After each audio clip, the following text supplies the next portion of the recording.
दोस्तों सब्सक्राइब करें और इस बेल आइकन को दबाएं और पाएं वीडियो सबसे पहले। मैं भारत को भारतीयता की मान्यता के आधार पर फिर से खड़ा करना चाहता हूं, उस काम में लगा हूं। कुछ लोग गुड़ खाइए, कुछ लोग काकवी खाइए, माने जिसको राब कहते हैं।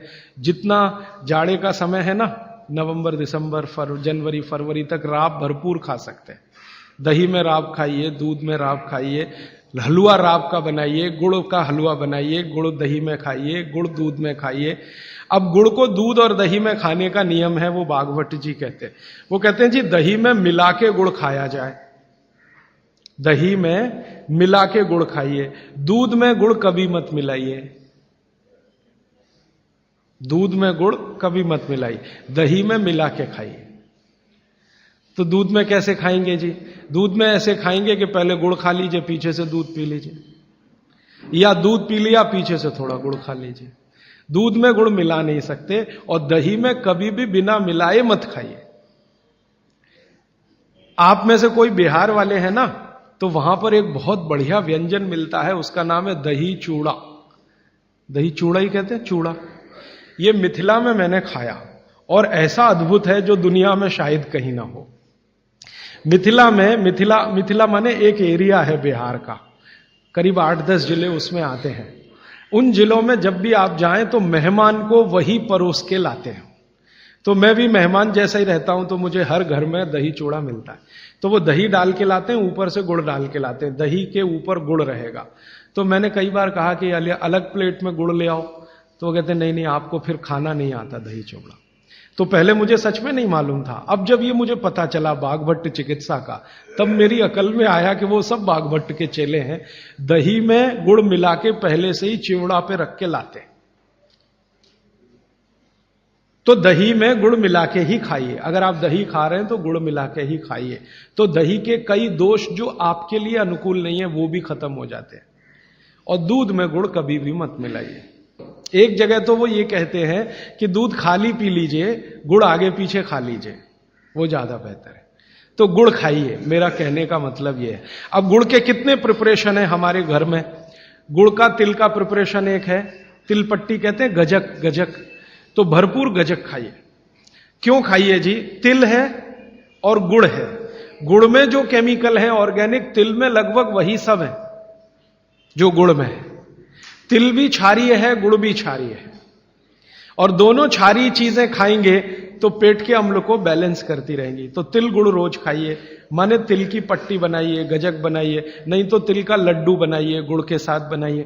फिर इसी तरह से मूंगफली है, मूंगफली भी क्षारीय है और गुड़ भी क्षारीय है। तो मूंगफली और गुड़ मिला के वो पट्टी आती है, वो खाइए, बच्चों को खिलाइए। और आपके पास जो भी प्रिपरेशन है गुड़ तिल के, गुड़ मूंगफली के, वो सब बनाइए। और ये जो 3-4 महीने हैं, नवंबर दिसंबर जनवरी फरवरी तक, भरपेट खाइए, भरपूर खाइए, क्योंकि इस समय आपके शरीर को इन्हीं की जरूरत है।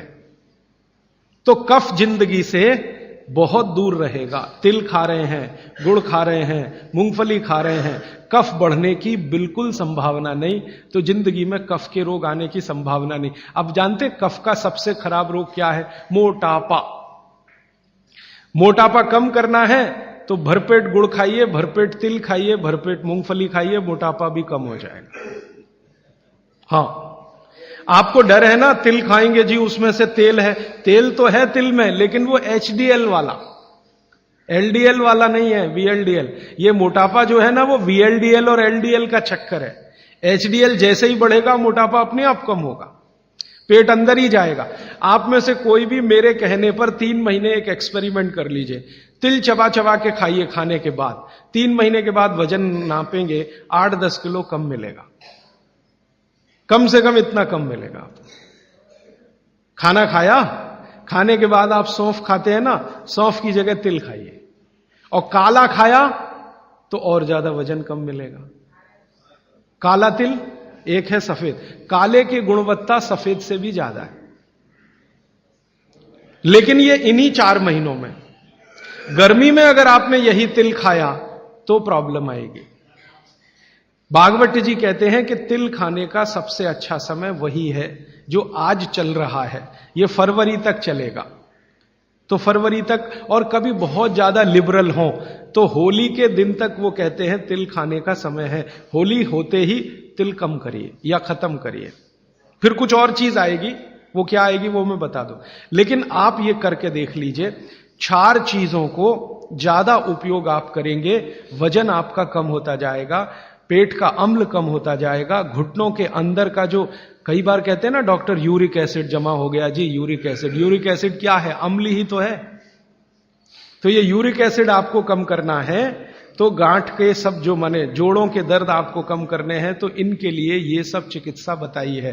तिल है, गुड़ है, और मैंने एक चीज बोली थी कि अगर आप जैन नहीं हैं तो शहद है। शहद में भागवत जी कहते हैं छोटी मधुमक्खी का शहद, बड़ी का नहीं। तो शहद लाएं तो उसको पूछ लीजिए। दोस्तों सबसे पहले तो चैनल सब्सक्राइब करें, फिर लाइक, कमेंट और शेयर करें। और हाँ, हमारा एंड्रॉयड ऐप डाउनलोड करना ना भूलें।